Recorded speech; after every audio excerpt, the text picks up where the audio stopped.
ಶ್ರವಣಾಪೇಕ್ಷಿಗಳಾದ ತಮ್ಮೆಲ್ಲ ಹೃದಯದಲ್ಲಿ ಸಾಕ್ಷಿ ಸ್ವರೂಪದಿಂದ ಪ್ರಕಾಶಮಾನವಾಗಿರುವ ಆ ಪರಾತ್ಪರ ಶಿವನಿಗೂ ವಂದಿಸಿ ಶಿವಸ್ವರೂಪಿಗಳೇ ಇಂದಿನ ವಿಷಯದಲ್ಲಿ ಪ್ರವೇಶವಾಗೋಣ.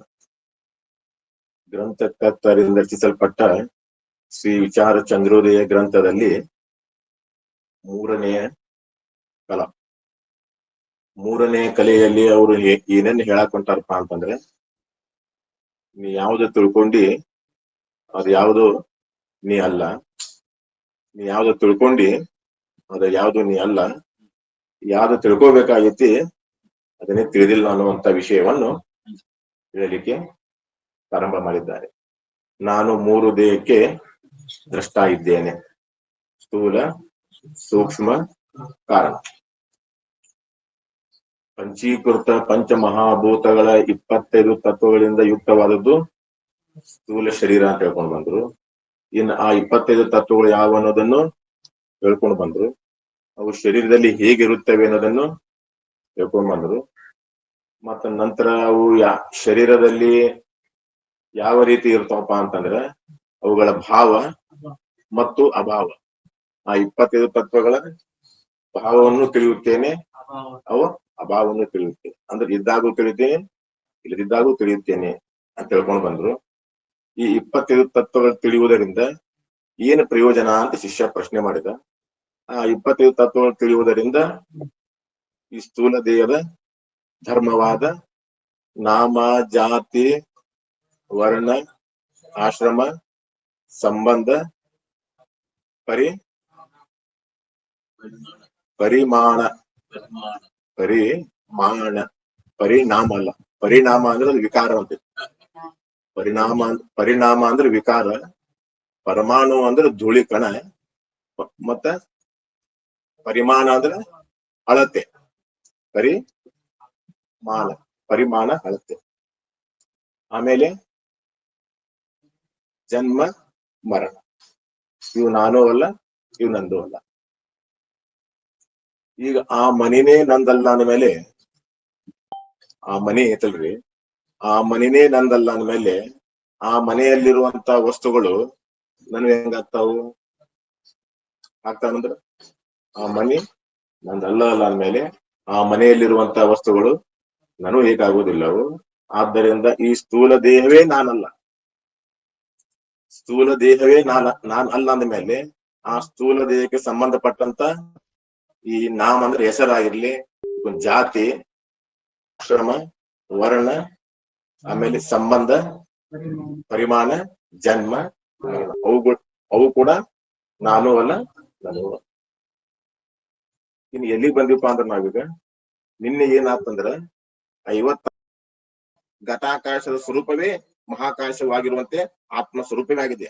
ಆತ್ಮ ಅಂದ್ರನ ಬ್ರಹ್ಮ ಚೇತನ ಅಂದ್ರ ಆತ್ಮ. ದೃಷ್ಟಾಂತ ಏನಂದ್ರ ಘಟಾಕಾಶ, ಮಹಾಕಾಶ. ಆದ್ದರಿಂದ ಅದು ಕಾರಣವಾಗುವುದಿಲ್ಲ. ಬ್ರಹ್ಮವು ಕೂಡ ಆತ್ಮನ ಉತ್ಪತ್ತಿಗೆ ಕಾರಣ ಆಗುವುದಿಲ್ಲ. ಯಾಕಂದ್ರೆ ಆತ್ಮನೇ ಬ್ರಹ್ಮಚೇತನ ಅಂದ್ರೆ ಆತ್ಮ. ಘಟಾಕಾಶವೇ ಮಹಾಕಾಶ, ಮಹಾಕಾಶವೇ ಘಟಾಕಾಶ. ಮತ್ತು ಯಾವುದರಿಂದ ಅಂದ್ರೆ ಕಾರಣ ಸಿಗಲಿಲ್ಲ ನಮಗ. ಆತ್ಮ ಉತ್ಪತ್ತಿಗೆ ಕಾರಣ ಸಿಗಲಿಲ್ಲ, ಆದ್ದರಿಂದ ಜನ್ಮವಿಲ್ಲವೋ, ಅದರಿಂದ ಆತ್ಮನಿಗೆ ಮರಣವೂ ಇಲ್ಲ. ಆತ್ಮ ಜನ್ಮಿಲ್ಲ, ಉತ್ಪತ್ತಿ ಇಲ್ಲ ಅಂದ್ಮೇಲೆ ಮರಣವೂ ಇಲ್ಲ.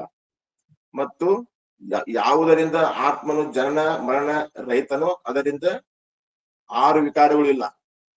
ಯಾವುದೇ 6 ವಿಕಾರಗಳು. ಜಾಯತೆ ಅಂದ್ರೆ ಏನ್ರಿ? ಜಾಯತೆ ಅಂದ್ರೆ ಹುಟ್ಟುವುದು. ಜಾಯತೆ ಅಂದ್ರೆ ಹುಟ್ಟುವುದು. ಅಸ್ಥಿತಿ ಅಂದ್ರೆ ಇರುವಿಕೆ, ಇರುತ್ತದೆ. ಅಸ್ಥಿತಿ ಅಂದ್ರೆ ಏನ್ರಿ? ಜಾಯತೆ ಅಂದ್ರೆ ಏನು? ಹುಟ್ಟುವುದು. ಅಸ್ಥಿತಿ ಅಂತಂದ್ರ ಇರುವುದು. ವರ್ಧತೆ ಅಂದ್ರೆ ಬೆಳೆಯುವುದು. ಪರಿಣಾಮತೆ ಅಂದ್ರೆ ಪರಿಣಾಮ ಹೊಂದುವುದು, ಅಂದ್ರೆ ಮಾರ್ಪಡುವುದು, ಅಂದ್ರೆ ವಿಕಾರ ಹೊಂದುವುದು. ಅಪಕ್ಷೀಯತೆ ಅಂದ್ರೆ ಸವಿಯುವುದು. ಅಪಕ್ಷೀಯತೆ ಅಂದ್ರೆ ಸವಿತೈತಿ. ಆಮೇಲೆ ವಿನಶ್ಯತೆ ಅಂದ್ರೆ ನಾಶವಾಗುವುದು. ಈ ಷಡ್ಭಾವ ವಿಕಾರಗಳಿಂದಲೂ ಆತ್ಮನು ರಹಿತನಾಗಿದ್ದಾನೆ. ಆತ್ಮನಿಗೆ ಷಡ್ಭಾವ ವಿಕಾರ ಇಲ್ಲ. ಮತ್ತು ಷಡ್ಭಾವ ವಿಕಾರದಕ್ಕೈತ್ರಿ ಈ ಸ್ಥೂಲ ಶರೀರಕ್ಕೆ ಏನೈತ್ರಿ 6 ವಿಕಾರಗಳು. ಆದ್ದರಿಂದ ನಾನು ಜನ್ಮ ಮರಣಗಳು ಉಳ್ಳವನಲ್ಲ. ಯಾರೇ ನಾ ಏನ್ ಆತ್ಮ ಅದೇನಲ್ಲ, ಜನ್ಮನೂ ಇಲ್ಲ ಮರಣನೂ ಇಲ್ಲ, ಮತ್ತು ನನಗೆ ಜನ್ಮ ಮರಣಗಳು ಆಗುವುದಿಲ್ಲ. ಯಾಕ್ರಿ ಆತ್ಮ ಹೆಂಗದನ್ರಿ, ಜನ್ಮ ಮರಣಗಳಿಂದ ರಹಿತನಾಗಿದ್ದಾನೆ, ಮತ್ ನನಗೆ ಜನ್ಮ ಮರಣಗಳು ಆಗುವುದಿಲ್ಲ. ಇವು ಸ್ಥೂಲ ದೇಹಕ್ಕೆ ಕರ್ಮಗಳಿಂದ ಉಂಟಾಗುತ್ತವೆ. ಜನ್ಮ ಮರಣಗಳ ನಾವು ಪ್ರಾರಬ್ಧ ಕರ್ಮದಿಂದ ಜನ್ಮ ಮರಣ.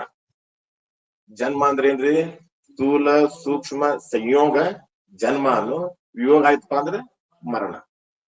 ಹೀಗೆ ನಾನು ಜನ್ಮ ಮರಣಗಳು ಉಳ್ಳವನಲ್ಲ. ನಾ ಹೆಂಗದೇನ್ರಿ, ಜನ್ಮನೂ ಇಲ್ಲ ಮರಣವೂ ಇಲ್ಲ, ನನಗೆ ಜನ್ಮ ಮರಣಗಳು ಆಗುವುದಿಲ್ಲ. ಹೀಗೆ ತಿಳಿಯಬೇಕು. ಏನ್ ಹೇಳಿದ್ರಿ ಈಗ ಅವ್ರ, ಆತ್ಮ ಹುಟ್ಟಿಲ್ಲ ಸಾಯುವುದಿಲ್ಲ. ಯಾವ್ದು ಹುಟ್ಟೈತಿ ಅದು ಸಾಯ್ತೈತಿ. ಅಂದ್ಮೇಲೆ ಆತ್ಮನ ಉತ್ಪತ್ತಿಗೆ ಆತ್ಮ ಹುಟ್ಟ್ಯಾನ ಅನ್ನಕ ಕಾರಣಗಳು ಸಿಗ್ಲಿಲ್ಲ. ಆತ್ಮನ ಉತ್ಪತ್ತಿಗೆ ಕಾರಣ ನಾವು ಏನಾದ್ರು ನುಡಿದ್ವಿ ಅಂದ್ರೆ ಸಿಗ್ಲಿಲ್ಲ. ಆತ್ಮನಿಗಿಂತ ಭಿನ್ ಏನೈತಪ್ಪ ಅಂದ್ರೆ ಅನಾತ್ಮ ಐತಿ. ಒಂದು ಆತ್ಮ ಐತಿ, ಒಂದು ಅನಾತ್ಮ ಐತಿ. ಏನವ್ರಿಲ್ಲಿ ಒಂದು ಆತ್ಮ ಅನಾತ್ಮ ಬಿಟ್ರೆ ಮತ್ತೊಂದು ಇಲ್ಲಿ. ಅಂದ್ಮೇಲೆ ಆತ್ಮನ ಉತ್ಪತ್ತಿಗೆ ಈ ಅನಾತ್ಮವಾದ ನಾಮ ರೂಪ ಪ್ರಪಂಚ ಕಾರಣ ಐತೇನೋ ಅಂದ್ರ ಅದು ಕಾರಣ ಅಲ್ಲ. ಯಾಕಂತಂದ್ರೆ ಅದು ರಜ್ಜುವಿನಲ್ಲಿ ಸರ್ಪ ತೋರಿದಂತೆ ನಾಮರೂಪಗಳು ಕಲ್ಪಿತದ.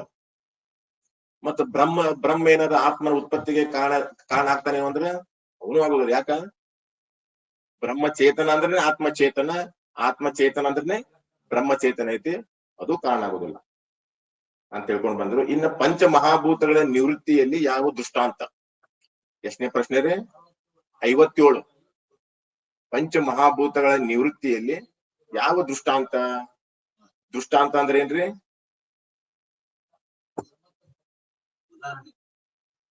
ಉಭಯ ಪಕ್ಷ ಸಮ್ಮತೋ ದೃಷ್ಟಾಂತ.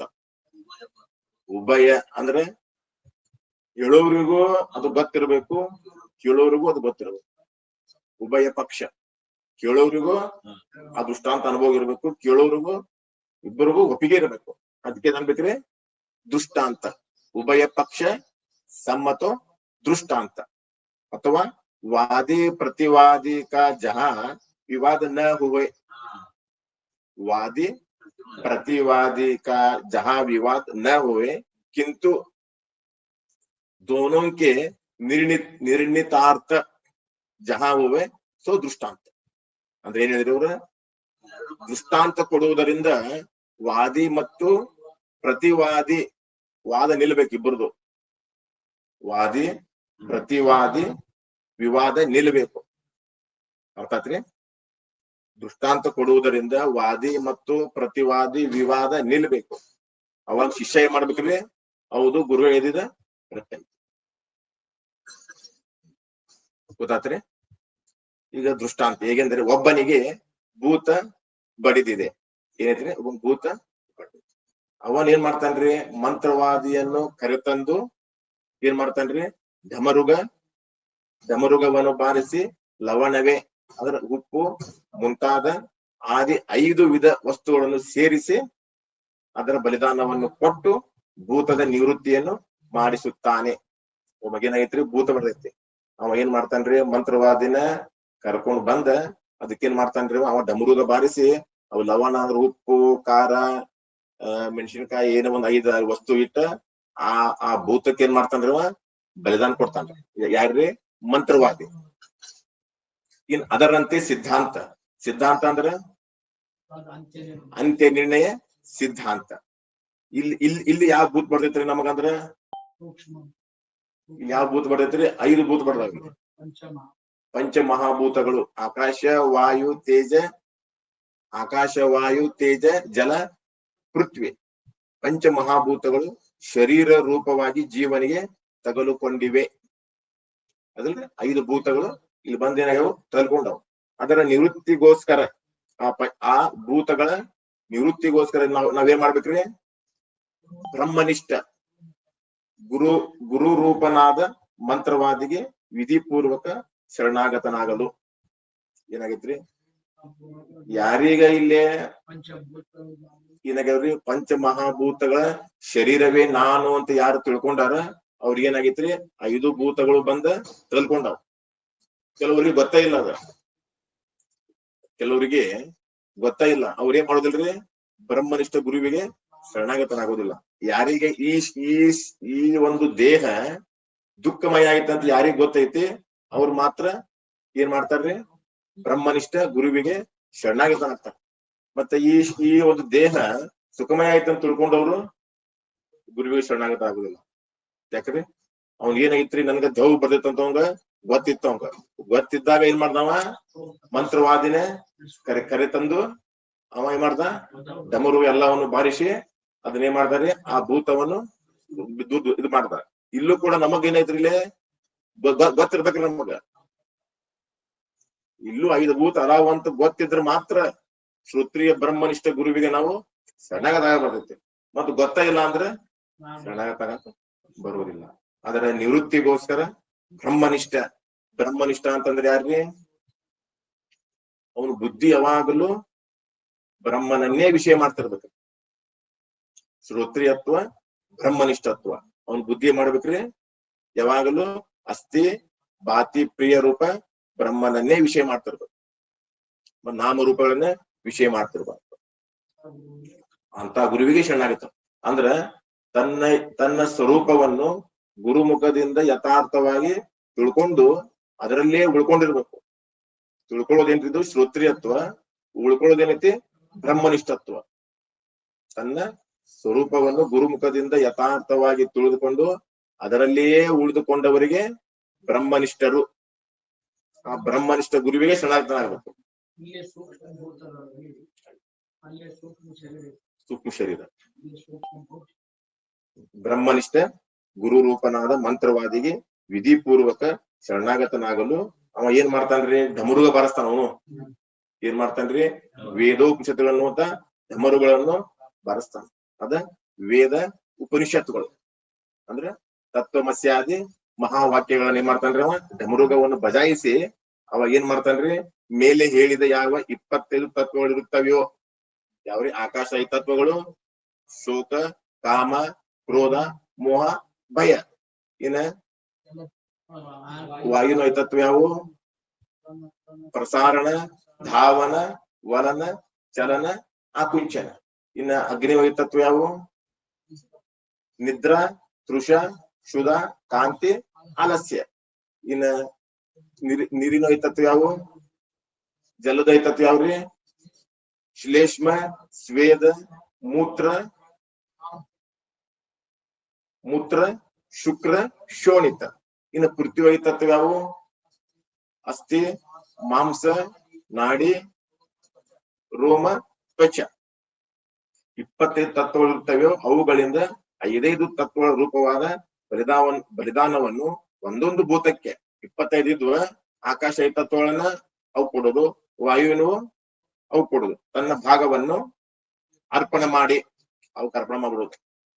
ಯಾಕ್ರಿ ಆಕಾಶದ ಶೋಕ ಕಾಮ ಕ್ರೋಧ ಮೋಹ ಇದಕ್ ಆಕಾಶ ತಗೋ, ಪ್ರಸಾರಣ ಧಾವನ ವಲನ ಚಲನ ಇದಕ್ಕೆ ಹಿಂಗ ಏನ್ ಮಾಡುದು, ಅವಕ್ಕೆಲ್ಲಕ್ಕೂ ಏನ್ ಮಾಡುದ್ರಿ, ಅರ್ಪಣೆ ಮಾಡುದು. ಅರ್ಪಣೆ ಮಾಡಿ ನಾನು 25 ತತ್ವಗಳ ದ್ರಷ್ಟ, ದೃಶ್ಯ ಆಶ್ರಯ ಭೂತ ದ್ರಷ್ಟ ಅಂದ್ರೆ ದೃಶ್ಯ ವಸ್ತುವನ್ನು ಅಂದ್ರೆ ಈ 25 ತತ್ವದವಲ್ಲ, ಇವು ದೃಶ್ಯ. ಇವ 25 ತತ್ವಗಳು ದೃಶ್ಯದ. ಆ ದೃಶ್ಯ ವಸ್ತುವನ್ನು ನೋಡುವವನಿಗೆ ದ್ರಷ್ಟ. ದ್ರಷ್ಟ ಅಂದ್ರೆ ಏನ್ರಿ, ನೋಡುವವನು. ಈ 25 ತತ್ವ ನೋಡುವ ನಾನು ಸಾಕ್ಷಿಯಾಗಿದ್ದೇನೆ. ಈ ರೀತಿಯಾಗಿ ನಿಶ್ಚಯ ಮಾಡುವುದರಿಂದ ಈ ಪಂಚಮಹಾಭೂತಗಳ ಅತ್ಯಂತ ನಿವೃತ್ತಿ ಆಗುತ್ತದೆ. ಹೆಂಗ್ರಿದ, ಅತ್ಯಂತ ನಿವೃತ್ತಿ ಇದೆ. ಇದು ಲಯರೂಪ ನಿವೃತ್ತಿ ಅಲ್ಲ. ಅತ್ಯಂತ ನಿವೃತ್ತಿ ಅಂದ್ರೆ ಏನ್ರಿ, ಯಾವುದಕ್ಕೆ ಪುನಃ ಉತ್ಪತ್ತಿ ಆಗೋದಿಲ್ಲ ಅದು ಅತ್ಯಂತ ನಿವೃತ್ತಿ. ಯಾವುದಕ್ಕೆ ಪುನಃ ಉತ್ಪತ್ತಿ ಅನ್ನೋದು ಇಲ್ಲವೇ ಇಲ್ಲವೋ ಅದು ಅತ್ಯಂತ ನಿವೃತ್ತಿ. ಇನ್ನ ಲಯರೂಪ ನಿವೃತ್ತಿ ಅಂದ್ರೆ ಯಾವ್ದ್ರಿ, ಈ ಕೆಮ್ಮು ಬರ್ತಾವಲ್ರಿ, ಕೆಮ್ಮು ಜ್ವರ ಏನದಾವು ಲಯರೂಪ ನಿವೃತ್ತಿ. ಹೋಗ್ತಾವು ಬರ್ತಾವ್, ಹೋಗ್ತಾವು ಬರ್ತಾವ್. ಆ ಏನ ಅವಾಗ ಭೂತ ಬರ್ದಿತ್ತಲ್ಲ ಅದು ಹೋಗ್ಬೋದು, ಅದಾಗ್ಬೋದ್ರಿ. ಪ್ರಾರಬ್ಧ ಕರ್ಮಾನುಸಾರವಾಗಿ ಅದು ಹಿತ್ತಪ್ಪ ಅವ ಉಣ್ಣಬೇಕಾವ. ಅವ ಅವ ಡಮರುಗ ಬಾರಿಸ್ಲಿ, ಅವ ಏನ್ ಬಾರಿಸಿದ್ರು ಅಟ್ಟ ಓದಿಲ್ಲ ಅದ. ಯಾಕ್ರಿ ಒಂದೊಂದು ಓದಂಗ್ ಮಾಡ್ತಾವ ಮತ್ತ ಬರ್ತಾವ. ಇದು ಹಂಗಲ್ರಿ. ಗುರುಮುಖದಿಂದ ನಾವು ಚೆನ್ನಾಗಿ ನಾವು ಈ ಪಂಚೀಕರಣ ನಾವು ತಿಳ್ಕೊಂಡಿದ್ದ ಆಯ್ತಪ್ಪ ಅಂತಂದ್ರ ಸ್ಥೂಲ ದೇಹವು ನಾನೂ ಅಲ್ಲ ನಂದೂ ಅಲ್ಲ. ಯಾಕೆ ನಾನಲ್ಲ ಅಂದ್ರ ಆ ಸ್ಥೂಲ 25 ತತ್ವಗಳು ನಾನು ತಿಳಿಯುವನಾಗಿರುವುದರಿಂದ ನಾನಲ್ಲ. ನಾನ್ ಯಾಕಲ್ರಿ, ನಾನು ಆ 25 ತತ್ವಗಳನ್ನು ತಿಳಿಯುವ ಅದು ಪಂಚಮಹಾಭೂತಗಳ ಕಾರ್ಯವಾಗಿರುವುದರಿಂದ ಈ ರೀತಿಯಾಗಿ ನಿಶ್ಚಯ ಮಾಡುವುದರಿಂದ ಈ ಪಂಚಮಹಾಭೂತಗಳ ಅತ್ಯಂತ ನಿವೃತ್ತಿ. ಮತ್ತ ನಮ್ಗ ಕಾಮ ಉತ್ಪತ್ತಿ ಆತಂದ್ರ ಅದು ನಂದಲ್ಪ, ಅದು ಆಕಾಶದ ಐತಿ. ಒಂದ್ ವೇಳೆ ಶೋಕ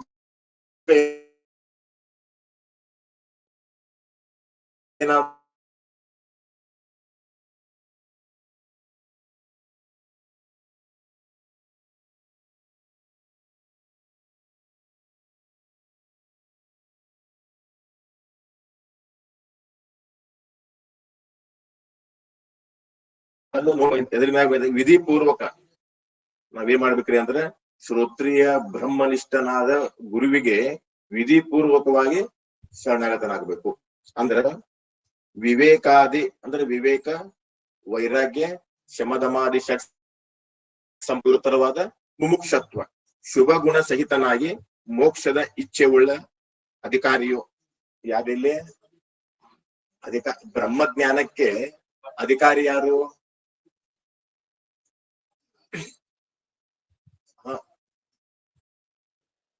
ನಿಷ್ಕಾಮ ಕರ್ಮೋಪಾಸನೆಗಳಿಂದ ಅಂತಃಕರದಲ್ಲಿರುವಂತಹ ಮಲದೋಷ, ವಿಕ್ಷೇಪ ದೋಷಗಳು ಕಳ್ಕೊಂಡಿರ್ಬೇಕ್ರಿ.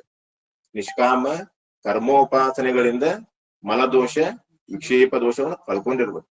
ಇಲ್ಲರಿ ನಮ್ಮ ನಿಷ್ಕಾಮ ಕರ್ಮೋಪಾಸನೆ ಮಾಡಕ್ ಆಗ್ಲಿಲ್ಪ ಅಂದ್ರೆ ಗುರು ಕೊಟ್ಟಂತ ಮಂತ್ರ ಏನ್ ಮಾಡ್ಬೇಕಂದ್ರೆ ಗುರು ಕೊಟ್ಟಂತ ಮಂತ್ರದಿಂದ ಕೂಡ ಏನಾಕೈತ್ರಿ, ಮಲದೋಷವು ನಿವೃತ್ತಿ ಆಗುತ್ತದೆ, ವಿಕ್ಷೇಪ ದೋಷವು ನಿವೃತ್ತಿ ಆಗುತ್ತದೆ. ಮತ್ತ ಆಮೇಲೆ ಆವರಣ ದೋಷವನ್ನು ಉಳ್ಕೊಂಡಿರ್ಬೇಕು. ಆವರಣ ದೋಷವನ್ನು ಉಳ್ಕೊಂಡಿರ್ಬೇಕು. ಆಮೇಲೆ ಮುಂದೇನ್ ಇರ್ಬೇಕ್ರಿ ಅವನಲ್ಲಿ? ವಿವೇಕ, ವೈರಾಗ್ಯ, ಶಮದಮಾದಿ ಷಟ್ ಸಂಪತ್ತಿ, ಮುಮುಕ್ಷತ್ವ. ಮತ್ ಅವನಲ್ಲಿ ವಿನಯಾದಿ ಗುಣಗಳಿಂದ ಕೂಡ್ಕೊಂಡಿರ್ಬೇಕ್ರಿ. ಅಧಿಕಾರಿ ಹೆಂಗಿರ್ಬೇಕ್ರಿ? ವಿನಯಾದಿ ಗುಣಗಳಿಂದ ಯುಕ್ತನಾಗಿರ್ಬೇಕು. ಮತ್ತು ಯಾವಾಗಲೂ ಕಿಂಕರ ಭಾವದಿಂದ ಇರ್ಬೇಕ್ರಿ. ಯಾವಾಗಲೂ ನಾ ಸಣ್ಣವನ ಶಂಕರಲ್ಲ, ಯಾವಾಗಲೂ ಕಿಂಕರ ಭಾವದಿಂದ ಕೂಡ್ಕೊಂಡಿರ್ಬೇಕು. ಮತ್ತು ಗುರುವಿನಲ್ಲಿಯೂ ಮತ್ತು ಪರಮಾತ್ಮನಲ್ಲಿಯೂ ಶ್ರದ್ಧಾ ಭಕ್ತಿ ಒಳವನಾಗಿರ್ಬೇಕು. ಮುಂದೆ ಏನ್ ಮಾಡ್ಬೇಕ್ರಿ ಅಂತ ಅಧಿಕಾರಿ ಏನ್ ಮಾಡ್ಬೇಕ್ರಿ ಅಂದ್ರೆ ಕೈಯಲ್ಲಿ ಫಲ ಪುಷ್ಪಾದಿಗಳು ತೆಗೆದುಕೊಂಡು ಖಾಲಿ ಕೈಲಿ ಹೋಗಬಾರದು. 3 ಸ್ಥಳದಲ್ಲಿ ಖಾಲಿ ಕೈಲಿ ಹೋಗಬಾರ್ದು ಅಂತ ಹೇಳಿದ್ರು. ಯಾವ್ಯಾವು? ಗುರುವಿನ ಹತ್ತಿರ, ಮತ್ತು ದೇವಸ್ಥಾನಕ್ಕೆ ಹೋಗ್ಬೇಕಾದ್ರೂ ಖಾಲಿ ಕೈ ಹೋಗ್ಬಾರ್ದು. ಅಲ್ಲೂ ಉದ್ದಿನ ಕಡ್ಡಿ ಆಗಲಿ ಕಾಯಿ ಆಗಲಿ ಏನೋ ತೆಗೆದುಕೊಂಡು ಹೋಗ್ಬೇಕ. ಮತ್ತೊಂದು ರಾಜನ ಹತ್ತಿರ, ಮೊದಲು ರಾಜ ಇದ್ದರೆ ಈಗೇನ್ರಿ ಈಗ ಮಂತ್ರಿಗಳು, CM ಅವ್ರ ಹತ್ರ ಏನ್ ಮಾಡಿ ಖಾಲಿ ಕೈಲೂ ಹೋಗಬಾರ್ದು. ಗುರುವಿನ ಅಂತ್ಯಕ್ಕ, ದೇವಸ್ಥಾನಕ್ಕೆ, ರಾಜ, ಈ ಮೂರು ಖಾಲಿ ಕೈಲೇ ಹೋಗಬಾರ್ದು. ಏನಾದ್ರು ತೆಗೆದುಕೊಂಡು ಹೋಗ್ಬೇಕು. ಕೈಯಲ್ಲಿ ಫಲ ಪುಷ್ಪಾದಿಗಳು ತೆಗೆದುಕೊಂಡು ಗುರುವನ್ನು ಶರಣು ಹೊಂದಿ ಸಾಷ್ಟಾಂಗ ನಮಸ್ಕಾರ ಮಾಡಿ ಏನ್ ಮಾಡ್ಬೇಕ್ರಿ? ಏನಾದ್ರು ತೆಗೆದುಕೊಂಡು ಏನ್ ಮಾಡ್ಬೇಕ? ಹೋಗಿ ಗುರುವನ್ನು ಶರಣು ಹೊಂದಿ ಸಾಷ್ಟಾಂಗ ನಮಸ್ಕಾರ. ಸಾಷ್ಟಾಂಗ ನಮಸ್ಕಾರ ಯಾಕೆ ಆಗ್ಬೇಕಪ್ಪ ಅಂತಂದ್ರ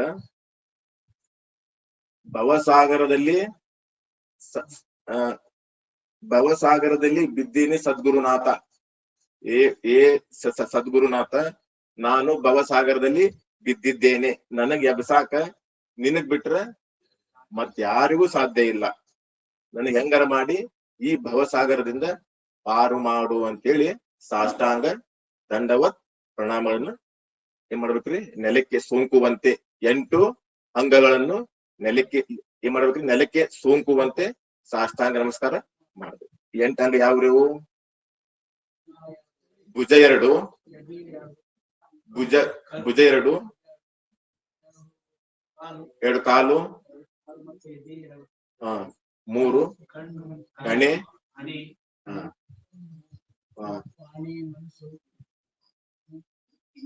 ಇಲ್ಲಿ ಬರ್ಸ್ಯಾರ ನೋಡ್ರಿ, ಗುರುಗಳು ಬರ್ಸ್ಯಾರಿ. ಅವ್ರಿಗೆ ನಮ್ಮ ಗುರುಗಳು ಏನ್ ಬರ್ಸ್ಯಾರ ಅಂದ್ರ, ಒಂದು ಎದೆ, ಒಂದು ಚೆಸ್ಟ್ ಎದೆ, ಇನ್ನೊಂದು ಯಾವ್ದ್ರಿ ಹಣೆ, ಒಂದು ಎದೆ, ಒಂದು ಹಣೆ, ಒಂದು ದೃಷ್ಟಿ, ಒಂದು ದೃಷ್ಟಿ, ನಾಲ್ಕನೇದು ಯಾವ್ದ್ರಿ ಮನಸ್ಸು. ಸಾಷ್ಟಾಂಗ ನಮಸ್ಕಾರ ಹಾಕುವಾಗ ಎದೆ, ಆಮೇಲೆ ಎದೆ, ಹಣೆ, ದೃಷ್ಟಿ, ವಾಣಿ, ಮನಸ್ಸು, ಕೈ, ಕಾಲು, ತೊಡೆ. ಗುರುಗಳ ಬರ್ಸ್ಯಾರ. ಒಂದು ಸಂಸ್ಕೃತ ಶ್ಲೋಕನ ಮಾಡ್ಯಾರ ಅವ್ರ, ಇದ್ರ ಬಗ್ಗೆ ಒಂದು ಸಂಸ್ಕೃತ ಶ್ಲೋಕನೇ ಐತಿ.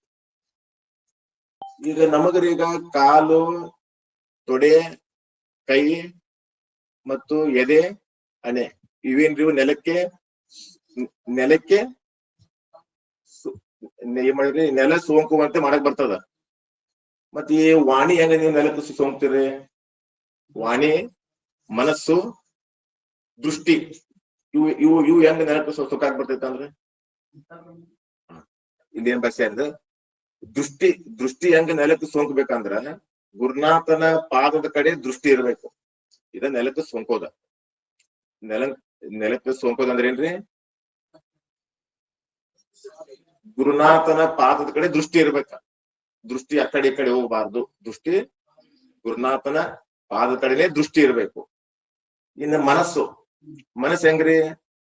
ಸಾಕ್ಷಾತ್ ಬರ್ಗೋ ನರಾಕೃತಿ, ಪರಮಾತ್ಮನೇ ಗುರು ರೂಪದಿಂದ ಅವತರಿಸಿ ಬಂದಿದ್ದಾನೆ.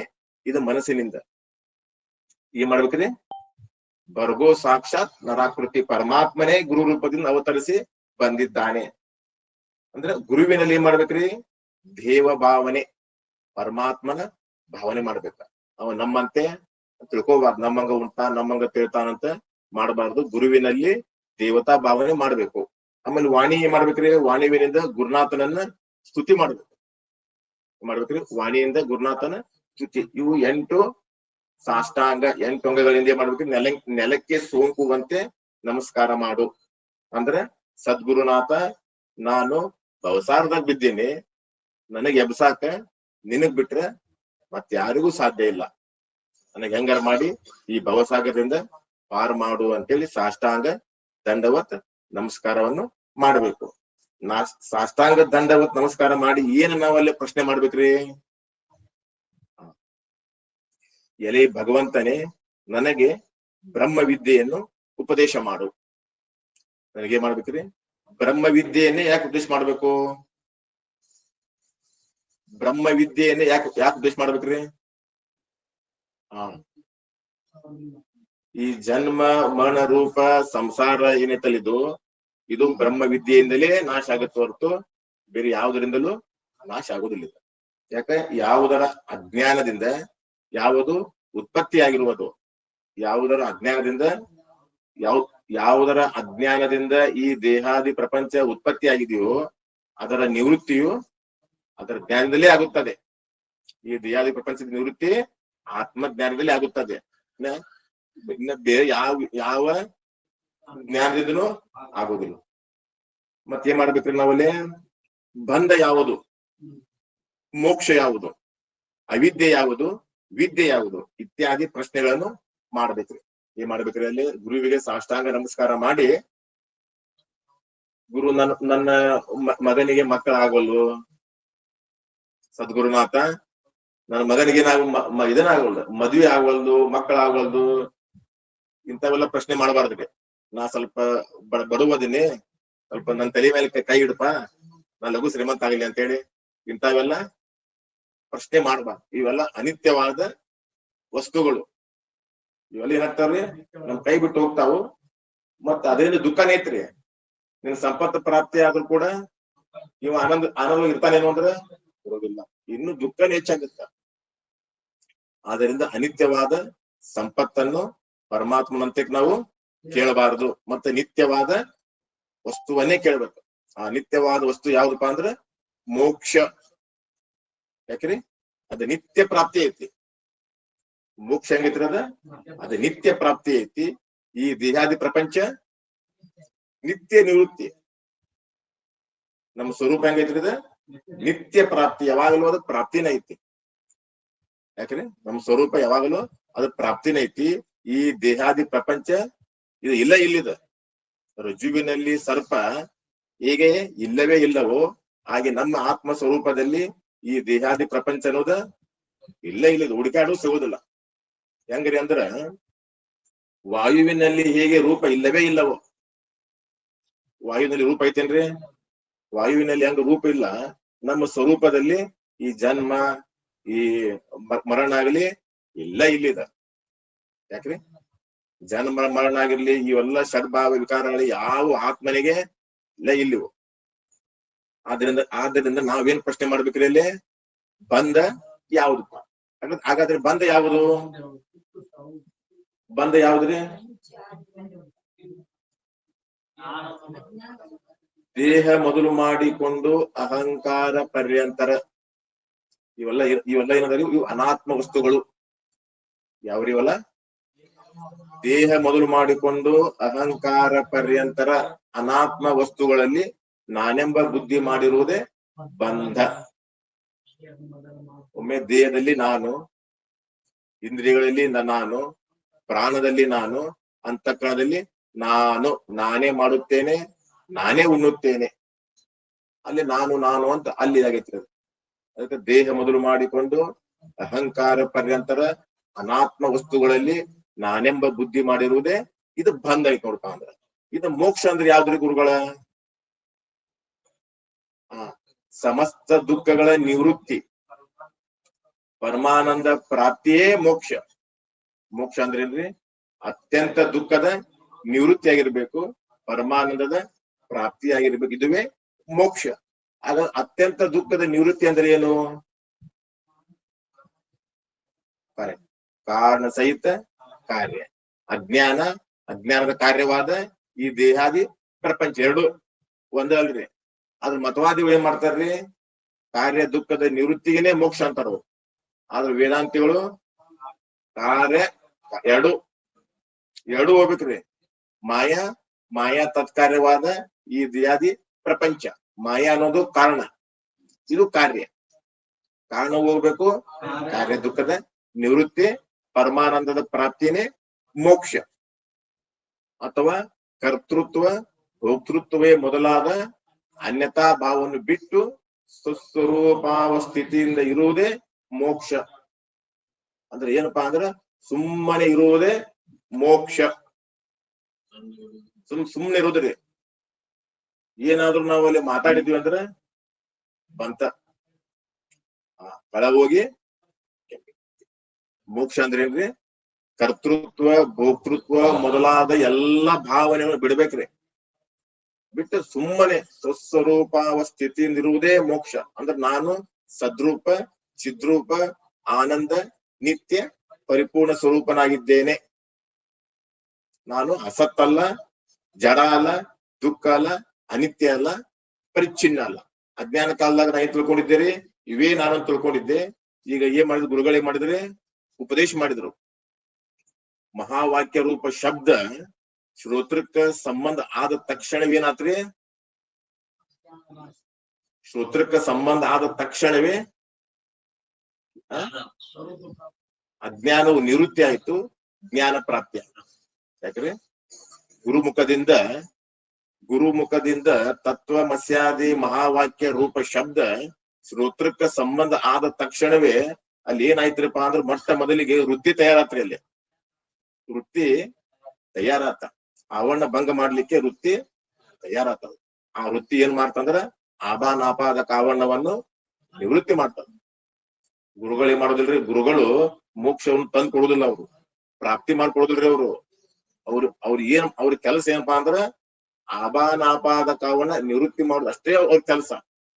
ಯಾಕಂದ್ರೆ ಮೋಕ್ಷ ಅನ್ನೋದ ನಿತ್ಯ ಪ್ರಾಪ್ತಿ ಐತದ. ಗುರುಗಳಿಲ್ರಿ ನಮ್ಮ ಗುರುಗಳ ಮೋಕ್ಷ ತಂದು ಕೊಡ್ತಾರ್ರಿ ಅಂತಂದ್ರ ಅವ್ನಿಗೆ ಇನ್ನೂ ಜ್ಞಾನ ಆಗಿಲ್ಲ. ಅದು ತಂದು ಕೊಡೋದಲ್ಲ, ಅದು ಯಾವಾಗಲೂ ನಿತ್ಯ ಪ್ರಾಪ್ತಿ. ಹೆಂಗ್ರಿ ಅಂದ್ರೆ ಕಂಠಾವರಣ ನ್ಯಾಯದಂತೆ ಅಥವಾ ಮನೆಯಲ್ಲಿರುವಂತ ನಿಧಿಯಂತೆ. ಇನ್ನು ಮೋಕ್ಷ ಯಾವುದು? ಇನ್ನು ಅವಿದ್ಯೆ ಯಾವುದು? ಬ್ರಹ್ಮಜ್ಞಾನವಿಲ್ಲದೆ ಯಾವುದು ಬಾಧವಾಗುವುದಿಲ್ಲವೋ ಅದು ಅವಿದ್ಯೆ. ಅವಿದ್ಯೆ. ಬ್ರಹ್ಮಜ್ಞಾನವಿಲ್ಲದೆ ಯಾವುದು ಬಾಧ ಆಗುವುದಿಲ್ಲ ಅದು ಅವಿದ್ಯೆ. ಈ ದೇಹಾದಿ ಪ್ರಪಂಚ ಆಗಲಿ ಇವೆಲ್ಲ ಅವಿದ್ಯೆ ಕಾರ್ಯದಾವ. ಇದು ನಿವೃತ್ತಿ ಆಗ್ಬೇಕಾದ್ರೆ ಬ್ರಹ್ಮಜ್ಞಾನವೇ ಬೇಕ. ಬ್ರಹ್ಮಜ್ಞಾನವಿಲ್ಲದೆ ಯಾವುದು ಸುಳ್ಳಾಗೋದಿಲ್ಲ, ಅದಕ್ಕೆ ಅವಿದ್ಯೆ ಅನ್ನೋ. ಇನ್ನ ವಿದ್ಯೆ. ವಿದ್ಯೆ ಅಂದ್ರೆ ಏನ್ರಿ? ಜ್ಞಾನ. ಜ್ಞಾನ ಅಂದ್ರೆ ಏನ್ರಿ? ಅಭೇದ ದರ್ಶನಂ ಜ್ಞಾನಂ. ಜೀವ ಬ್ರಹ್ಮರ ಅಭೇದ ದರ್ಶನಂ ಜ್ಞಾನಂ, ಅಥವಾ ಜೀವ ಬ್ರಹ್ಮರ ಅಭೇದ ಗೋಚರ ಅಂತಃಕರಣದ ಅಪರೋಕ್ಷ ವೃತ್ತಿಗೆ ತತ್ವಜ್ಞಾನ, ಆತ್ಮಜ್ಞಾನ, ಸ್ವರೂಪ ಜ್ಞಾನ, ಬ್ರಹ್ಮಜ್ಞಾನ ಎಲ್ಲ ಒಂದರಿ. ಜೀವ ಬ್ರಹ್ಮರ ಅಭೇದ ಗೋಚರ ಅಂದ್ರೆ ಅಭೇದ ಜ್ಞಾನ ಆಗ್ತಿರ್ಬೇಕು. ಮತ್ತ ಅಲ್ಲಿ ಅಂತಃಕರಣದ ಅಪರೋಕ್ಷ ವೃತ್ತಿ ಇರ್ಬೇಕು. ಅದಕ್ಕೇನ್ ಅನ್ಬೇಕ್ರಿ? ತತ್ವಜ್ಞಾನ ಇತ್ಯಾದಿ ಪ್ರಶ್ನೆಗಳನ್ನ ಮಾಡ್ಬೇಕು. ಒಟ್ಟ 4 ಪ್ರಶ್ನೆಗಳೇನ್ರಿ ಅವಲ್ಲಿ. ಒಂದೇದ್ ಯಾವ್ದ್ರಿ? ಬಂಧ ಯಾವುದು, ಮೋಕ್ಷ ಯಾವುದು? ಬಂಧ ಯಾವುದು, ಮೋಕ್ಷ ಯಾವುದು? ವಿದ್ಯೆ ಯಾವುದು, ಅವಿದ್ಯೆ ಯಾವುದು? ಜ್ಞಾನ ಯಾವುದು, ಅಜ್ಞಾನ ಯಾವುದು ಅಂತ ಇಲ್ಲಿ 4 ಪ್ರಶ್ನೆ ಮಾಡ್ಯಾನ. ಇನ್ನು ಶ್ರೀ ವಿಚಾರ ಸಾಗರ ಗ್ರಂಥದಲ್ಲಿ ಅವ ಅಲ್ಲೇ ಶಿಷ್ಯ ಮಾಡ್ಯಾನ್ರಿ. 6ನೇ ತರಂಗದಲ್ಲಿ ಅವ ಯಾರ್ರಿ? ತರ್ಕ ದೃಷ್ಟಿ, ತತ್ವ ದೃಷ್ಟಿ, ಅದೃಷ್ಟಿ, ತರ್ಕ ದೃಷ್ಟಿ ಏನ್ ಪ್ರಶ್ನೆ ಮಾಡ್ಯಾನ್ರಿ? 3 ಪ್ರಶ್ನೆ ಮಾಡ್ಯಾನ್ರಿ ಅವನು ಅಲ್ಲಿ. ನಾನು ಯಾರು ಇದ್ದೇನೆ, ನಾನು ಯಾರು ಇದ್ದೇನೆ, ಈ ಸಂಸಾರ ರೂಪ ಪ್ರಪಂಚವನ್ನು ನಿರ್ಮಾಣ ಮಾಡಿದವರು ಯಾರು? ಮತ್ತೊಂದು ಯಾವ್ದ್ರಿ? ಮೋಕ್ಷಕ್ಕೆ ಸಾಧನ ಯಾವುದು? ಅಲ್ಲಿ ಪ್ರಶ್ನೆ ಮಾಡಿದಂತೆ. ಎಲ್ಲಿ? ವಿಚಾರ ಸಾಗರ 6ನೇ ಕಲೆಯಲ್ಲಿ. ಅಂದ್ರೆ ಅಗ್ರದ ದೇವನಿಗೆ ಏನಂತ್ರಿ? ಸ್ವಪ್ನ ಬಿತ್ತಂಗ. ಅಗ್ರದ ದೇವನಿಗೆ ಸ್ವಪ್ನ ಬಿತ್ತ. ಆ ಸ್ವಪ್ನದಾಗ ಏನಾತ್ಪ ಅಂದ್ರ ಅವಂಗಲ್ಲಿ ದುಃಖದ ಜ್ಞಾನವೂ ಆತ, ಸುಖದ ಜ್ಞಾನವೂ ಆತ. ದುಃಖದ ಅನುಭವ ಬಂತು, ಸುಖದ ಅನುಭವ ಬಂದ್ಮ್ಯಾಗ ಅವಾಗ ಅವ ಏನ್ ಮಾಡ್ದ? ದುಃಖವನ್ನು ನಿವೃತ್ತಿ ಮಾಡ್ಕೋಬೇಕು, ಸುಖವನ್ನು ಪ್ರಾಪ್ತಿ ಮಾಡ್ಕೋಬೇಕು ಇಚ್ಛೆ ಆಯ್ತವ. ಇಚ್ಛೆ ಆದ ತಕ್ಷಣ ಏನ್ ಮಾಡ್ತಾನೆ ಅವ? ಗುರುವಿಗೆ ಶರಣಾಗತನಾಗಿ ಈ 3 ಪ್ರಶ್ನೆ ಕೇಳ್ಯಾನ. ಗುರುದೇವ, ನಾನು ಯಾರು ಇದ್ದೇನೆ, ಈ ಸಂಸಾರ ರೂಪ ಪ್ರಪಂಚವನ್ನು ನಿರ್ಮಾಣ ಮಾಡಿದವರು ಯಾರು, ಆಮೇಲೆ ಮೋಕ್ಷಕ್ಕೆ ಕಾರಣ ಯಾವುದು ಅಂತ 3 ಪ್ರಶ್ನೆ ಮಾಡಿದಂತೆ. ಅದ್ರಾಗ ಒಂದೇದ್ ಯಾವ್ದ್ರಿ? ನಾನು ಯಾರು ಇದ್ದೇನೆ. ನಾನು ಯಾರು ಇದ್ದೇನೆ ಅನ್ನುವಲ್ಲಿ 6 ಪ್ರಶ್ನೆ ಅದಾವ ಅದ್ರೊಳಗ. ನಾನು ಯಾರು ಇದ್ದೇನೆ ಇದ್ರಾಗ 6 ಪ್ರಶ್ನೆ ಅದಾವ್ರಿ. ಒಂದೇದ್ ಯಾವ್ದ್ರಿ? ಸ್ಥೂಲ ದೇಹವೇ ನಾನು ಯಾರು ಇದ್ದೇನೆ ಅನ್ನುವಂತ ಒಂದ್ ಪ್ರಶ್ನೆ ಒಳಗಾಗಿಲ್ರಿ. ಅದ್ರಾಗ 6 ಅದಾವು. ನಾನು ಯಾರು ಇದ್ದೇನೆ ಅನ್ನುವಂತ ಒಂದು ಪ್ರಶ್ನೆ ಒಳಗ ಇಂಟರ್ನಲ್ 6 ಅದಾವ. ಒಂದೇದ್ ಯಾವ್ದ್ರಿ? ಸ್ಥೂಲ ದೇಹವೇ ನಾನು, ಅಥವಾ ಇದಕ್ಕಿಂತ ಭಿನ್ನ ನಾನು. ಸ್ಥೂಲ ದೇಹವೇ ನಾನು, ಇದಕ್ಕಿಂತ ಭಿನ್ನ ನಾನು. ಅಥವಾ ಕರ್ತ ಭೋಕ್ತಾ ರೂಪ ಸೂಕ್ಷ್ಮ ದೇಹವೇ ನಾನು, ಅಥವಾ ಅಕರ್ತ ಅಭೋಕ್ತಾ ರೂಪ ಆತ್ಮನೇ ನಾನು. ಇಲ್ಲಿ 4 ಪ್ರಶ್ನೆ ಆದವ್ರಿ. ಸ್ಥೂಲ ದೇಹವೇ ನಾನು, ಏನ ಸ್ಥೂಲ ದೇಹಕ್ಕೆ ಭಿನ್ನ ನಾನು? ಯಾಡದು. ಇನ್ನು ಕರ್ತ ಭೋಕ್ತಾ ರೂಪ ಸೂಕ್ಷ್ಮ ಶರೀರವೇ ನಾನು, ಅಥವಾ ಅದಕ್ಕಿಂತ ಭಿನ್ನ ನಾನು? 4 ಪ್ರಶ್ನೆ. ಅದಕ್ಕಿಂತ ಭಿನ್ನವೇ ನಾನಾಗಿದ್ದೆ ಅಂದ್ರ ನಾನು ಒಬ್ಬನೇ ಇದ್ದೇನೋ, ಇನ್ನು ಸರ್ವ ಶರೀರಗಳಲ್ಲಿ ಭಿನ್ನವಾಗಿದ್ದೇನೋ? ಅರ್ಥಾತ್ರಿ? ನಾನು ಎಲ್ಲಾ ಶರೀರದಲ್ಲಿ ಒಬ್ಬನೇ ಇದ್ದೇನೋ, ಈ ಶರೀರದಲ್ಲಿ ನಾನೇ ಎಲ್ಲಾದ್ರೆ ನಾನೇ ಇದ್ದೇನೋ, ಅಲ್ಲಿ ಒಂದು ಆತ್ಮ ಬೇರೆ, ಆ ಒಂದು ಆತ್ಮ ಬೇರೆ, ಈಗ ಆತ್ಮಗಳು ಭಿನ್ನ ಅದಾವು. ಈಗ 6 ಪ್ರಶ್ನೆ ಮಾಡ್ಯಾನ್ರಿ ಅಲ್ಲಿ. ಎಲ್ಲಿರಿ? ಸಾಗರದಾಗ. ಇನ್ನ ಈ ಸಂಸಾರ ರೂಪ ಪ್ರಪಂಚವನ್ನು ನಿರ್ಮಾಣ ಮಾಡಿದವ್ರು ಯಾರು ಅನ್ನೋದ್ರಾಗ 8 ಪ್ರಶ್ನೆ ಮಾಡ್ಯಾರ್ರಿ. 8. ಒಂದೇದ್ ಯಾವ್ದ್ರಿ? ಈ ಜಗತ್ತನ್ನು ನಿರ್ಮಾಣ ಮಾಡಿದವ್ರು ಯಾರು? ಒಂದೇದ್. ಈ ಜಗತ್ತನ್ನು ನಿರ್ಮಾಣ ಮಾಡಿದವ್ರು ಯಾರು, ಅಥವಾ ತನ್ನಿಂದ ತಾನೇ ಉತ್ಪತ್ತಿ ಆಯ್ತು? ಈ ಜಗತ್ತನ್ನ ನಿರ್ಮಾಣ ಮಾಡಿದವ್ರು ಯಾರು? ಒಂದೇದ್ದು. ಎರಡನೇದ್ ಯಾವ್ದ್ರಿ? ತನ್ನಿಂದ ತಾನೇ ಉತ್ಪತ್ತಿ ಆಯ್ತು. ಇಲ್ಲಪ್ಪ ತನ್ನಿಂದ ತಾನೇ ಉತ್ಪತ್ತಿ ಆಗಿಲ್ಲ, ಇದಕ್ಕೊಬ್ಬ ಅದಾನ ಅಂತಂದ್ರ ಅವ ಜೀವ ಅದಾನು ಈಶ್ವರ ಅದಾನು? ನಾಲ್ಕಾದ್ರಿ ಅದಲ್ರಿ. ಈ ಈ ನಾಮರೂಪ ಪ್ರಪಂಚಕ್ಕೆ ಕಾರಣ ಜೀವದನು ಈಶ್ವರದನು. ಇಲ್ಲಪ್ಪ ಜೀವಿಲ್ಲ ಈಶ್ವರ ಅದಾನ ಅಂದ್ರ ಮತ್ ಆ ಈಶ್ವರ ಎಲ್ಲೋ ಒಂದ್ ಭಾಗದಾಗ ಅದನು, ಏನ್ ಆಕಾಶದಂತೆ ವ್ಯಾಪಕ ಅದಾನು. ಅರ್ಥ ಆತ್ರಿ? ಈಶ್ವರ ಏಕದೇಶದಾನು, ಇನ್ ಆಕಾಶದಂತೆ ವ್ಯಾಪಕ ಅದಾನು. ಇಲ್ಲಿ 6 ಪ್ರಶ್ನೆ ಆಯ್ತು. ಇನ್ನ ಜೀವ ಮತ್ತು ಈಶ್ವರ ಇವರಿಬ್ಬರು ಭೇದೋ ಅಭೇದೋ, ಹಿಂಗ್ 8 ಪ್ರಶ್ನೆ. ಯಾವ್ದ್ರಿ? ಈ ಸಂಸಾರ ರೂಪ ಪ್ರಪಂಚವನ್ನು ರಚಿಸಿದವರು ಯಾರು ಅನ್ನೋದ್ರಾಗ 8 ಪ್ರಶ್ನೆ ಮಾಡ್ಯಾನ್ರಿ ಅಲ್ಲಿ. ಆ 8 ಪ್ರಶ್ನೆ ಕೇಳ್ಬಿಟ್ಟು ಆ ಪ್ರಶ್ನೆ ಕೇಳಿದಿವಿ ಅಂದ್ರನ ನಮ್ಗೆ ಅನುಕೂಲಂಗಿಲ್ಲ ಅವ್ರು. ಇನ್ನು ಗುರುಗಳ ಉತ್ತರ ಎಲ್ಲ ಇರ್ಬೇಕ್ರಿ ಅವ್ರು. ಅದಕ್ರಿ ಅಧಿಕಾರಿ ಹೆಂಗಿರ್ಬೇಕ್ರಿ ಅಂದ್ರ ತೀಕ್ಷ್ಣ ಬುದ್ಧಿ ಇರ್ಬೇಕ್ರಿ. ತೀಕ್ಷ್ಣ ಬುದ್ಧಿ ಮಾತ್ರ ಅವಾಗ ಏನಾಕೈತ್ರಿ, ಎಲ್ಲವೂ ತಲೆಯಲ್ಲಿ ಹೋಗ್ತದೆ. ಇಲ್ಲ ಅಂದ್ರೆ ಅದು ಎಲ್ಲ ಮರ್ತ್ ಹೋಗ್ಬಿಡ್ತೀವಿ. ಇನ್ನು 3ನೇದು ಯಾವ್ದ್ರಿ? ಮೋಕ್ಷಕ್ಕೆ ಸಾಧನ ಯಾವುದು? ಮೋಕ್ಷಕ್ಕೆ ಸಾಧನ ಯಾವ್ದ್ರಿ? ಪ್ರಶ್ನೆ ಮಾಡಿದ್ರ ಗುರುಗಳ ಜ್ಞಾನ ಕಾರಣೋ, ಏನ್ ಉಪಾಸನ ಕಾರಣೋ, ಕರ್ಮ ಕಾರಣ? ಜ್ಞಾನೋ, ಉಪಾಸನವೋ, ಕರ್ಮನೋ, ಅಥವಾ ಕರ್ಮ ಜ್ಞಾನ ಕಾರಣ? ಕರ್ಮ ಜ್ಞಾನ ಕಾರಣವೋ, ಇನ್ನು ಕರ್ಮ ಉಪಾಸನ ಜ್ಞಾನ ಕಾರಣ? ಮತ್ತಿಲ್ಪ ಅಂತಂದ್ರ ಕರ್ಮ ಉಪಾಸನೆ ಕಾರಣ? ಹಿಂಗೆ ಮಾಡ್ಯಾರ ಇಲ್ಲಿ ಪ್ರಶ್ನೆ ಮಾಡ್ಯಾರ. ಇಲ್ಲಿ ಏನ್ ಪ್ರಶ್ನೆ ಮಾಡ್ಯಾರ ಇವರು? ಹೀಗೆ ಬಂಧ ಯಾವುದು, ಮೋಕ್ಷ ಯಾವುದು, ವಿದ್ಯೆ ಯಾವುದು, ಅವಿದ್ಯೆ ಯಾವುದು ಇತ್ಯಾದಿ ಇನ್ನು ಮುಂತಾದ ಪ್ರಶ್ನೆಗಳನ್ನು ಕೇಳಬೇಕು. ಅಂದ್ರ ಪ್ರಶ್ನೆ ಕೇಳ್ಬೇಕಂದ್ರೆ ಏನ್ರಿ? ಇದಕ್ಕೆ ಸಂಬಂಧಪಟ್ಟಿದ್ದ ಪ್ರಶ್ನೆ ಕೇಳ್ಬೇಕ. ಯಾಕ್ರಿ ಇದಕ್ಕೆ ಸಂಬಂಧ ಪಡ್ಲಾರ್ದ ಪ್ರಶ್ನೆ ಕೇಳಕ್ ಹೋಗ್ಬ. ಅಂದ್ರೆ ಬಂಧದ ನಿವೃತ್ತಿ ಮಾಡುವಂತ ಪ್ರಶ್ನೆಗಳನ್ನೇ ಕೇಳ್ಬೇಕವ, ಮತ್ತೆ ಪ್ರಾಪ್ತಿಯಾಗೋದು ಕೇಳಬಾರ್ದ. ಯಾಕ ಬೆಂಕಿಯಿಂದ ಗಾಯ ಆಗೈತಿ ಮತ್ತು ಬೆಂಕಿಯಾಗ ಇಡ್ತೀವಿ ಅಂದ್ರ ಇನ್ನು ಜಾಸ್ತಿನ ಆಕೈತ. ಯಾಕ ಕರ್ಮ ಉಪಾಸನೆಗಳಿಂದ ನಮ್ಗೆ ಏನಾಗೈತ್ರಿ, ಈಗ ಬಂದೈತಿ. ಮತ್ತು ಕರ್ಮ ಉಪಾಸನೆ ಮಾಡಿದೀವಿ ಅಂದ್ರೆ ಇನ್ನು ಹೆಚ್ಚೆ ಆಕೈತಿ. ಅದಕ್ಕ ಮೋಕ್ಷ ಈ ಬಂಧದ ನಿವೃತ್ತಿ ಆಗ್ಬೇಕಾದ್ರ ಜ್ಞಾನದಿಂದಲೇ ಬಂಧದ ನಿವೃತ್ತಿ.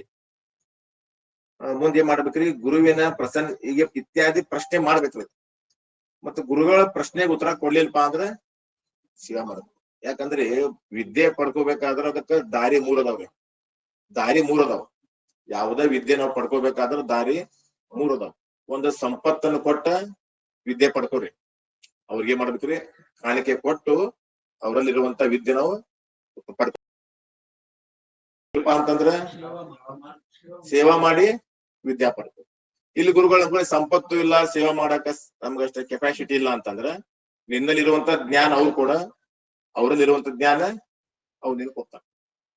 ದಾರಿ 3 ದಾರಿ. ಒಂದು ಸಂಪತ್ತ ಕೊಟ್ಟು ವಿದ್ಯೆನ ಪ್ರಾಪ್ತಿ ಮಾಡ್ಕೊ. ಇಲ್ಲಪ್ಪ ಅಂದ್ರ ಸೇವಾ ಮಾಡಿ ಜ್ಞಾನ ಪ್ರಾಪ್ತಿ ಮಾಡ್ಕೊ. ಇಲ್ಲ ಅಂದ್ರೆ ನಿನ್ನಲ್ಲಿರುವಂತ ವಿದ್ಯೆ ಅವ್ರು ಕೊಡು, ಅವರಲ್ಲಿರುವಂತ ವಿದ್ಯೆ ನೀನು ಕೊಡ್ತಾರ. 3 ರೀತಿ ವಿದ್ಯೆಗೆ ದಾರಿ. ಗುರುವಿನ ಪ್ರಸನ್ನತೆಗೋಸ್ಕರ ತನು ಮನ ಧನ ವಾಣಿಯನ್ನು ಅರ್ಪಣ ಮಾಡಿ ಸೇವೆ ಮಾಡಬೇಕು. ಅಂದ್ರ ತದ್ವಿದ್ಯೆ ಪ್ರಣಿಪಾತೇನ ಪರಿಪ್ರಶ್ನೇನ. ಪ್ರಶ್ನೆ ಮಾಡ್ರಿ. ಪ್ರಶ್ನೆ ಗುರುಗಳ ಉತ್ತರ ಕೊಡ್ಲಿಲ್ಲ ಅಂದ್ರೆ ಸೇವೆಯ. ತದ್ವಿದ್ಯೆ ಪ್ರಣಿಪಾತೇನ ಪರಿಪ್ರಶ್ನೇನ ಸೇವೆಯ ಉಪದೇಶಂತಿತೆ ಜ್ಞಾನಂ ಜ್ಞಾನಿನ ತತ್ವದರ್ಶನ ಅಂತೇಳಿ ಇದು ಭಗವದ್ಗೀತೆ ಬಂದಿತ್ತು. ಇದು ಬ್ರಹ್ಮ ವಿದ್ಯೆಯ ಗ್ರಹಣಕ್ಕೆ ವಿಧಿಯಾಗಿದೆ. ಇದು ಸಂಪ್ರದಾಯ ಇದೆ. ಇದೇ ರೀತಿ ನಾವೇನ್ ಮಾಡ್ಬೇಕ್ರಿ? ಗುರುನಾಥನಿಗೆ ಸಂಪ್ರದಾಯ. ಈಗ ಎಲ್ಲಿ ಬಂದಿರೋವ್ರಿಗೆ ಇಲ್ಲಿಗೆ ಏನಾತ್ರಿ? ಸ್ಥೂಲ ದೇಹದ ಮುಕ್ತಾಯ. ಇನ್ನ ನಾಳೆ ಏನ್ ಮಾಡೋಣ್ರಿ? ಸೂಕ್ಷ್ಮ ಶರೀರ. ಈಗೇನ್ ಮಾಡಿದ್ವಿ? ಒಟ್ಟ ಇದ್ರಾಗ 3 ಇದ್ವು. 3ರಾಗ ಒಂದ್ ಏನ್ ಮಾಡಿವ್ರಿ? ಈಗ ನಾನು ಅಲ್ಲ ನಂದು ಅಲ್ಲ ಅಂತ ಅದನ್ನ ತ್ಯಾಗ ಮಾಡಿ ಅದೇನ್ ಮಾಡಿದ್ರಿ? ಬಾಧ ಮಾಡೋದ್ರಿ. ಅದು ನಾನು ಅಲ್ಲ ನಂದು ಅಲ್ಲ ಅಂತ ತಿಳಿದ ಅದನ್ನ ತ್ಯಾಗ ಮಾಡೋದೈತಿ. ಹಂಗ ಮಾಡಂಗಿಲ್ರಿ. ವಿಚಾರದಿಂದ ಅದನ್ನ ತ್ಯಾಗ ಮಾಡ್ಬೇಕ್ರಿ. ಹಂಗ ಸುಮ್ಗ ನಾವ್ ಹಂಗ ವಿಚಾರ ಮಾಡ್ಲಾರ್ದ ತ್ಯಾಗ ಮಾಡಿದ್ವಿ ಅಂದ್ರೆ ಅದು ಮತ್ ಬಂದೇ ಬಿಡ್ತೈತ. ಅದು ಬರ್ಲಾರ್ದಂಗ ನಾವ್ ವಿಚಾರ ಮಾಡಿದ್ವಿ ಅಂದ್ರೆ ಮತ್ತೆ ಈ ದೇಹದಲ್ಲಿ ನಾನೆಂಬ ಬುದ್ಧಿ ಬರುವುದಿಲ್ಲ. ಇನ್ನು ಎರಡನೇದು ಯಾವ್ದಂದ್ರೆ ಸೂಕ್ಷ್ಮ ಶರೀರಕ್ಕೆ ನಾನು ದ್ರಷ್ಟ ಇದ್ದೇನೆ ಅನ್ನುವಂತ ವಿಚಾರವನ್ನು ನಾಳೆ ವಿಚಾರ ಮಾಡೋಣ ಅಂತ ಹೇಳುತ್ತಾ ನನ್ನ 2 ನುಡಿ ಪುಷ್ಪಗಳನ್ನು ಸದ್ಗುರು ಚರಣಾರವಿಂದಗಳಿಗೆ ಸಮರ್ಪಿಸಿ ನನ್ನ ಮಾತಿಗೆ ವಿರಾಮ. ಹರಿ ಓಂ ತತ್ಸತ್ ಪರಬ್ರಹ್ಮಣೇ ನಮಃ.